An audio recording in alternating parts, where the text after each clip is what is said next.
Welcome to the Igniting the CEO Within podcast, where we interview successful high-level professionals to discover lessons they've learned throughout their career that can help ignite that CEO within you. I'm Mark McFatridge, and I'll be your host for the next 15 minutes or so. Our show is sponsored by Quaid, a nationwide community of CEOs and entrepreneurs. Quaid has developed Launchpad, which offers an opportunity for experienced executive coaches and strategic advisors to become licensed circle directors. After completing the Launchpad program, you'll lead your own peer advisory circles, helping other CEOs and entrepreneurs excel in their professional and personal lives while providing a community of accountability, challenge, and support. If you'd like to learn more, go to quaidcircle.com. I'm really excited about our show today. I've got Michael Joesten, who's the owner of Michael Joesten Human Capital Consulting out of Chicago, Illinois. Michael, welcome to the show. Thanks. It's great to be here. Thanks for having me. Yeah, I'm pumped. I just in our pre-show call and whatever. I think this is going to be a fun one, so I'm going to jump right into it. Look, you've had an amazing impact on a ton of leaders. You've seen them at all levels. You've seen great ones. You've seen not so great ones, and you've had to come up with some ideas of what's a separator. What's a separating trait that those excellent leaders have that the ones that want to be excellent don't have just yet? Yeah, that's a really awesome question.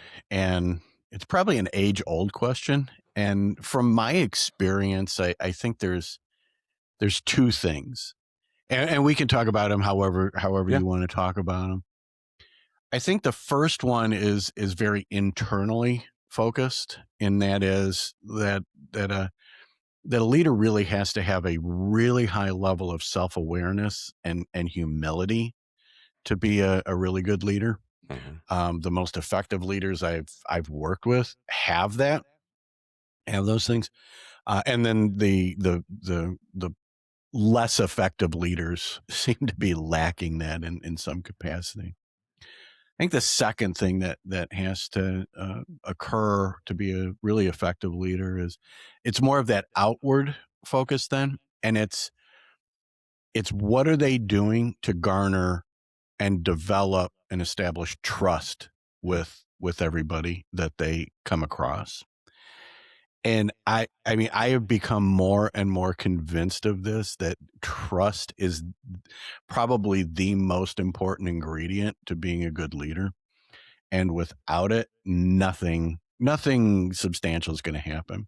And when I talk about trust, I'm talking about both that the individual that the leader's working with needs to trust the leader, like that the leader really does care about them and has their best interest in heart.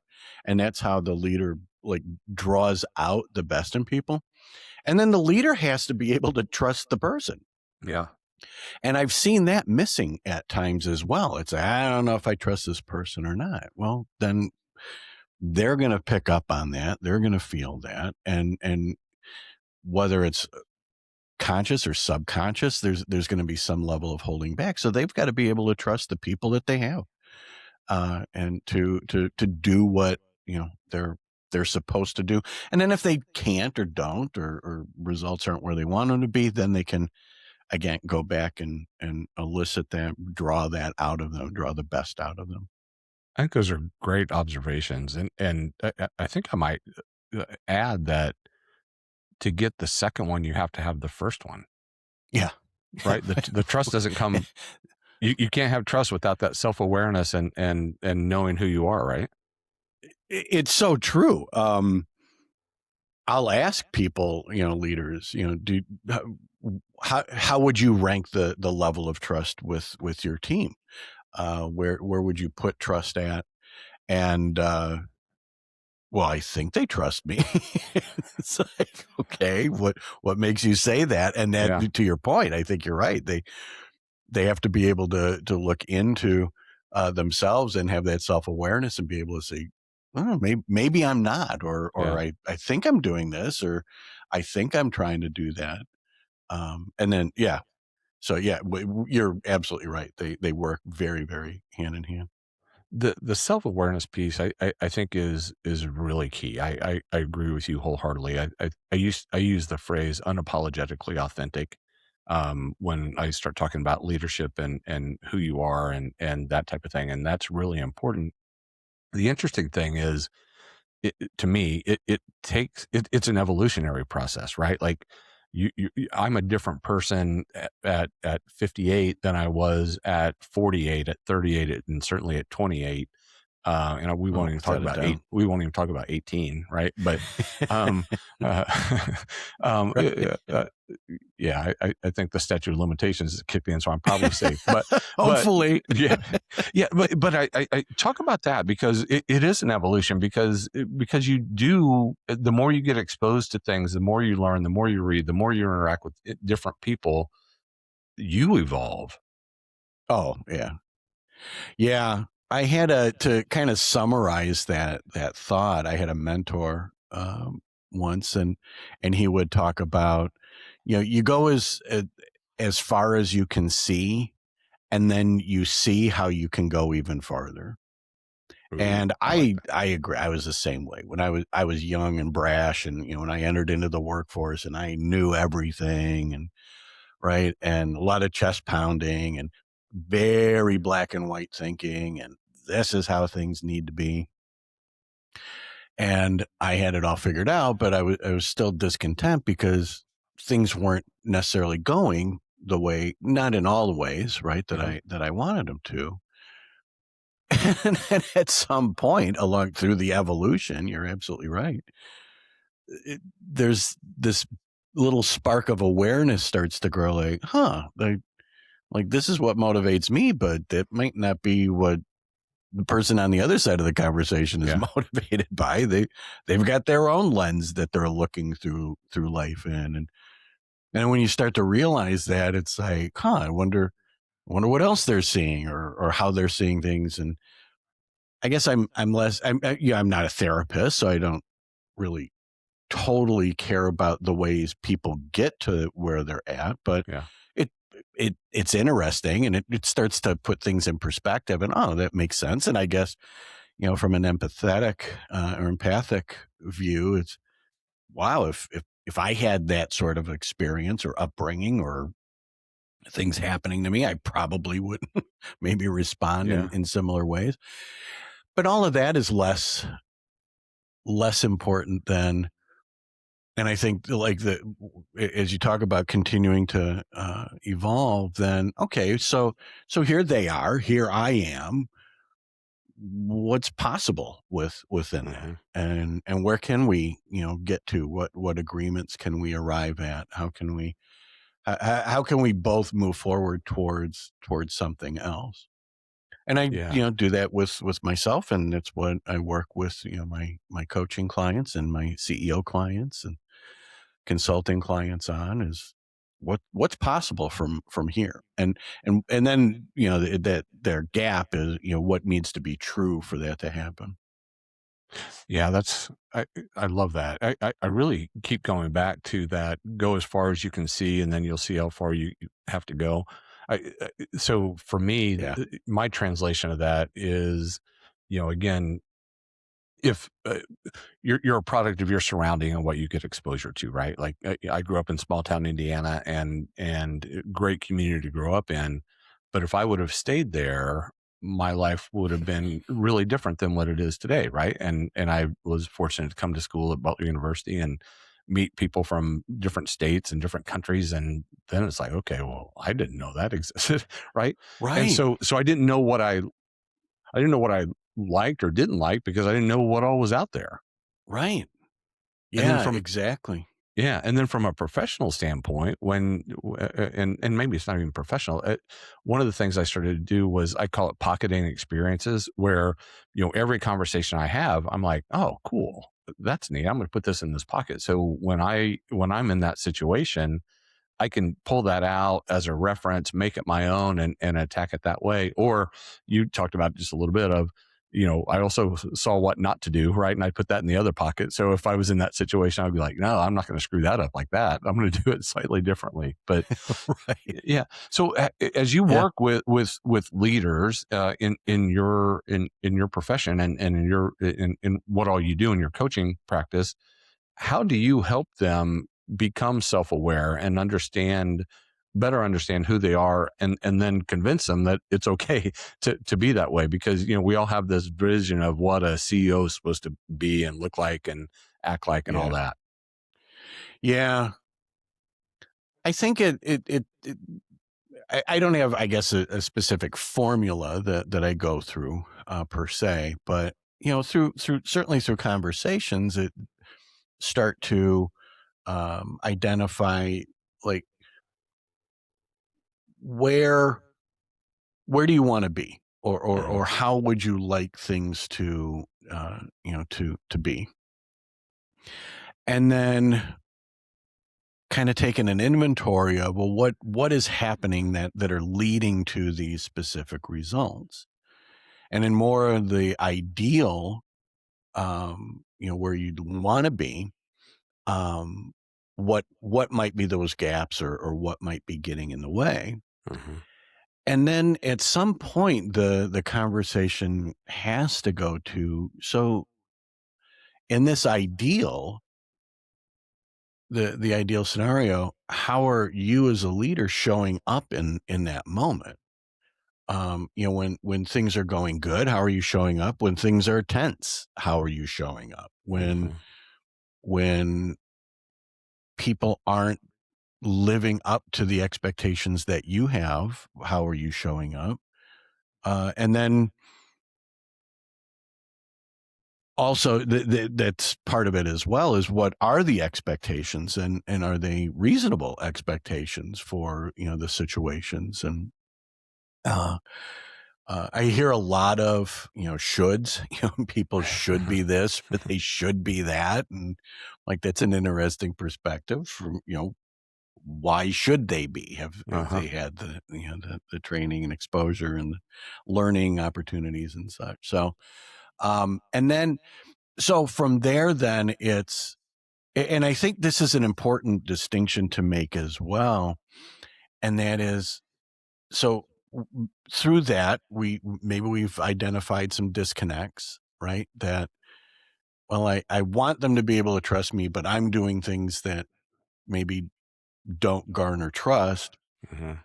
So now the decision has to come in, and that's where I start to bring some clarity around. Okay, you can't have it both ways, right? You can't act in this one way, and they distrust you if you want the trust. So you need to be able to act in the different way. But that's your choice, right? You have to decide at some point, what do I really want, and what am I willing to give up to get there. So that's kind of the approach that I take with that. And then let's work on that, right? Let's, Yeah. what are some next steps that, can be taken to do that? I think another piece too is, you talked about that authenticity, uh, being able to get, like, when I ask that, do they trust you? And then they come, oh, I think so. Like, okay, Right. well, how can we know for sure, right? Yeah.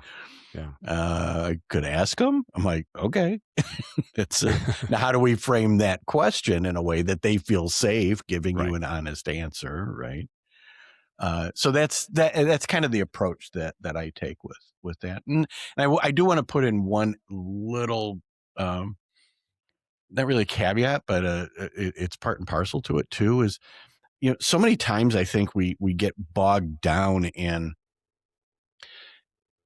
we're we leaders, CEOs, right, business owners, people Mhm. like us, we can be very harsh on ourselves, and we set these lofty goals, but we're down here, Yeah.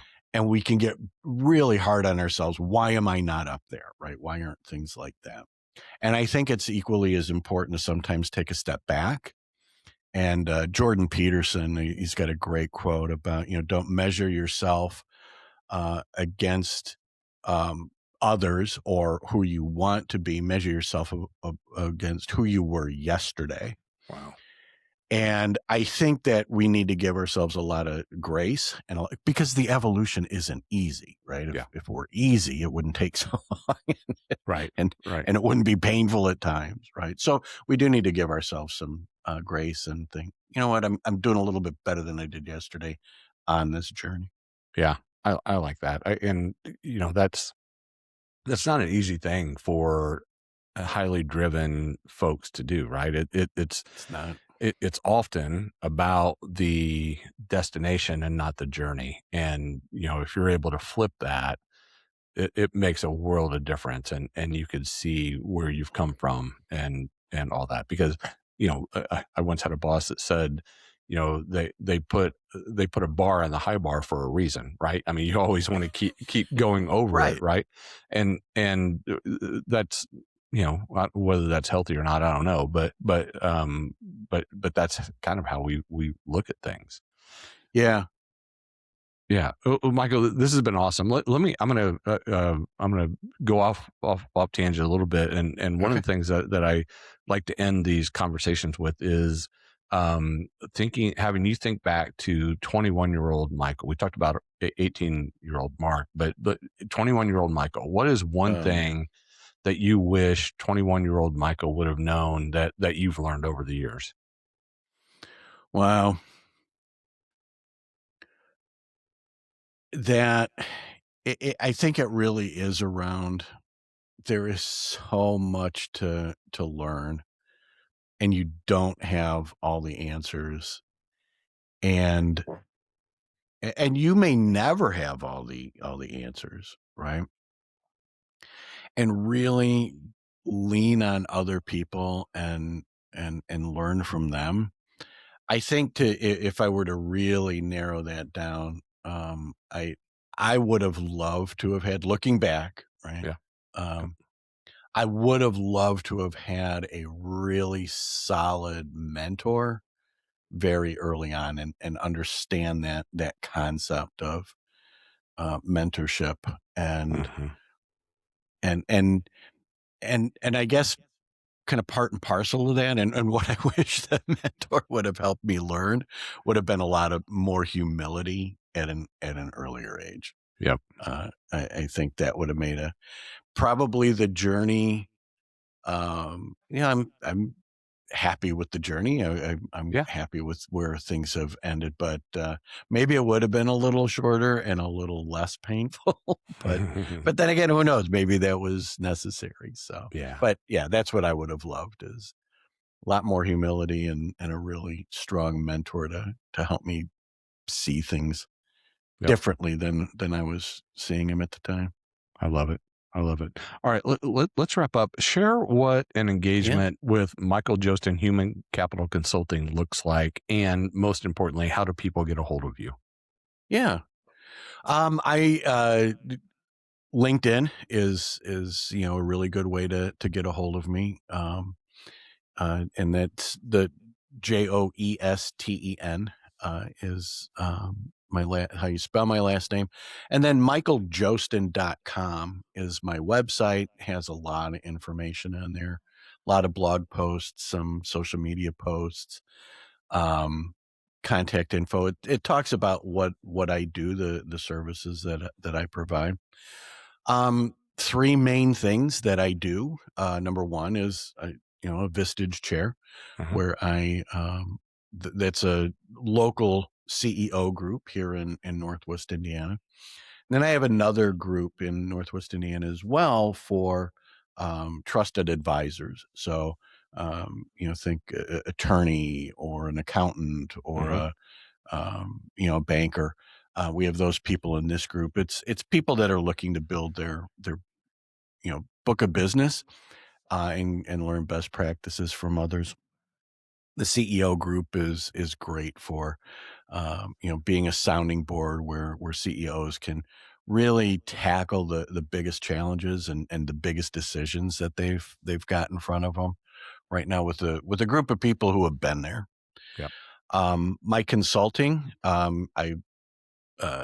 I work with teams and organizations bring me in to maximize or the organizational effectiveness, from communication strategies to raising engagement to leadership and executive development. And then the individual executive coaching as well is a third leg of the stool. Nice. That's that one-on-one time, and identifying where you want to be, what needs to be true to get there, and what are some strategies that we can come up with to get to that point. I love it. Well, man, thank you for taking the time and hanging out with me today. I appreciate you. My pleasure. I appreciate what you're doing. Thank you. We can't have too many great leaders in the world. So thanks for what you're doing to help that along and create great leaders. Thank you. Awesome. Awesome. You bet. All right, y'all. We did it again. We found another amazing leader to share some more wisdom on your journey to the CEO seat. As we wrap up, I want to remind you that Igniting the CEO Within is sponsored by Quaid, a nationwide community of CEOs and entrepreneurs. Quaid has created Launchpad, which provides an opportunity for experienced executive coaches and strategic advisors to become licensed circle directors and significantly impact the lives of CEOs and entrepreneurs. To find out more, visit quaidcircle.com. Until next time, keep igniting that CEO within you. I'm Mark McFatridge. Thanks for listening.